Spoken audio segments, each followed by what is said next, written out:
দর্শক, আমি আপনাদের জন্য নিয়ে আসলাম দেশীয় রসুন। এই দেশীয় রসুন লাগাইতে হইলে আমাদেরকে আগাম প্রস্তুতি নিতে হবে। সামনে আর 2 মাস বাকি আছে। 2 মাস পরে আমরা দেশীয় রসুন লাগানি শুরু করব। আপনারা জানেন আমাদের দেশে অনেক জমিন খালি পড়ে আছে। নোয়াখালী, চট্টগ্রাম, কুমিল্লা, খাগড়াছড়ি, রাঙামাটিতে তারা কিন্তু চাষাবাদ করে না। অনেকেই বড় দানও চাষাবাদ করে না। তাই তাদের জন্য আমি নিয়ে আসলাম দেশীয় রসুন। দেশীয় রসুন লাগাইতে হলে আপনাকে আগাম প্রস্তুতি নিতে হবে। যেমন চট্টগ্রামে 40 শতকে কানি, আপনি 40 শতক জমিনে দেশীয় রসুন লাগাইতে হলে আপনাকে কি কি করণীয় আছে, সার ফাঁস কিরকম লাগবে, আমি সেই বিষয় নিয়ে আপনাদের সাথে কথা বলব। আপনারা জেনে নিন, আপনি যদি এক এক কানি জমিন মানে 40 শতক জমিনে যদি আপনি রসুনের চাষাবাদ করেন, আগে আপনাকে জমিনটা প্রস্তুতি করতে হবে। যেমন আপনার আমন ধান কাটার পরে ধানের গোড়াগুলা কেটে ফেলুন, কেটে এক সাইডে রেখে দিবেন। এর পরবর্তীতে আপনি সেখানে সার ফাঁসগুলা ছিটিয়ে দিবেন। শ্বাস করা লাগে না, অনেকে শ্বাস করে অনেকে করে না। বিনা শ্বাসে কিন্তু আপনি লাগাইতে পারবেন জমিনে 10 টাকা কালীনে। রসুনের কুশিগুলা খুলবেন, কভার যেন না ছুটে, খুলে আপনি লাগিয়ে দিবেন। শুধু মাটি মাঝে গাড়িয়ে দিবেন 10 টাকা অনুযায়ী। আর তস না থাকলে একটু তস দিতে পারবেন। এর আগে আপনাকে কি করতে হবে, আপনাকে বরুণ দিতে হবে 2 কেজি। বরুণ 2 কেজি মানে এক কানির মাধ্যমে। দানাদার 2 কেজি, দানাদার 2 কেজি। আমি কাগজ একটা লিখে নিছি, আপনাদেরকে জানাচ্ছি। এটা কিন্তু কৃষি তত্ত্ব অনুযায়ী আপনাদেরকে এই ইয়েগুলা দিচ্ছি। তারপরে এখানে আপনার দানাদার দিবেন 2 কেজি। এরপরে ড্যাপসার 40 কেজি, এক কানি জমিনে ড্যাপসার 40 কেজি।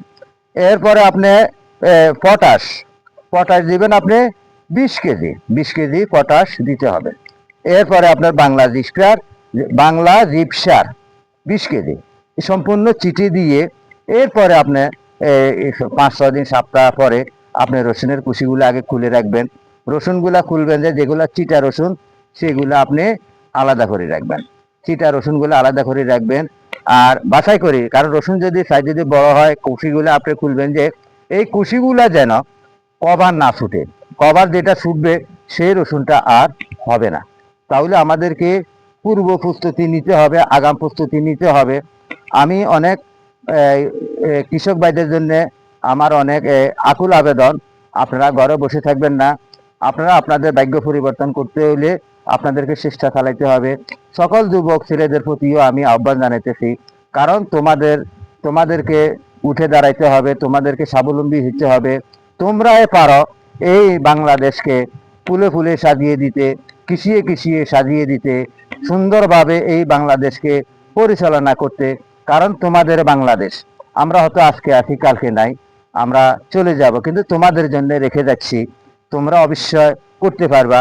তোমরা জানো জনবহুল বাংলাদেশে অনেক কিছুর সংকট, আমাদের রসুনের সংকট, আমাদের পেঁয়াজের সংকট, খাদ্যের সংকটটা অনেক বেশি। তাহলে আমাদেরকে খাদ্য অবশ্যই উৎপাদন করতে হবে। বাংলাদেশের সকল কৃষক ভাইদেরকে বলতেছি, 68,000 গ্রাম বাংলার সকল ভাইদের জন্য আমার আহ্বান, আপনারা কোথাও খালি জমি রাখবেন না। আপনারা কৃষিকে পরিপূর্ণিত করার জন্য চেষ্টা করবেন।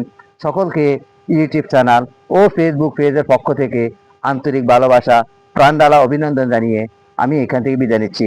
আসসালামু আলাইকুম রহমতুল্লাহ বারকাতুহু।